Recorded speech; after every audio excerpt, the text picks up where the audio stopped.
Well, she is a mom on a mission. The mother of a Navy SEAL candidate who died during training is taking on the U.S. military to try to get some answers. 24-year-old Kyle Mullet died during the notoriously brutal Hell Week in California. And 3 months later, there are still no autopsy results. Tom Negevin is live for us in New York. So, Tom, what is this mother hoping for? Well, she wants to get some answers and some assurances, Nichole, that this won't happen again. Her primary concern that unless the Navy acknowledges this and commits to making some changes, more SEAL trainees are going to die. Regina Mullen says her son was her best friend. Against her wishes, he wanted to be a Navy SEAL. No, I didn't want him to go. I begged him not to go. I just didn't want anything to happen to my son.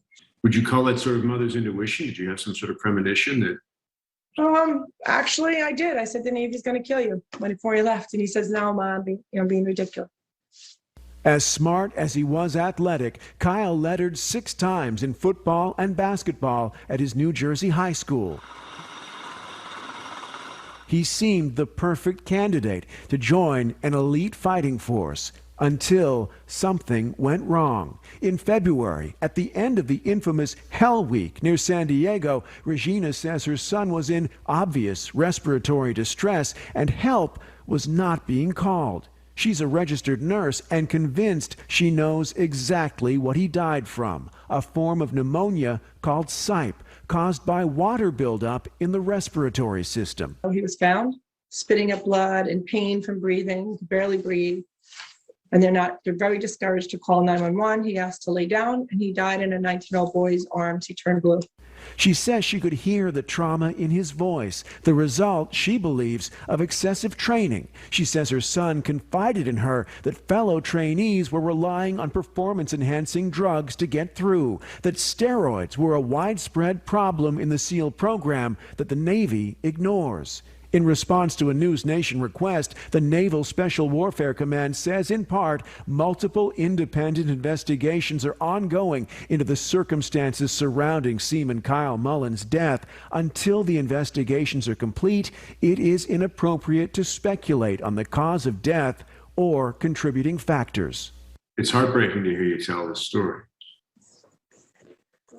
It's true. It all happened. And he should be alive. And he wanted to save lives, but unfortunately now I got to make sure the world knows, because I'm sorry. Nobody should sign up unless they have an independent investigation, because they investigate themselves. And I said, that's like having a mob family investigate themselves. If your son died, would you want someone to get a slap on the hand and move to a different department or something? No, you'd want them held accountable. And tonight, it's all that talk of performance-enhancing drugs, Nichole. It's raising a lot of alarms around the SEAL program. There have been other well-publicized allegations about this, about drugs of all kinds, not just performance-enhancing. Kyle's family doesn't believe he was using anything, but they take his word about it, especially about the steroids, as a sign that maybe the SEAL trainees are just being pushed too hard. Yeah, that mother in so much pain there. All right, Tom, thank you for that report. Well, thank you for watching. Click the red subscribe button below so you can get more of NewsNation's fact-driven, unbiased coverage.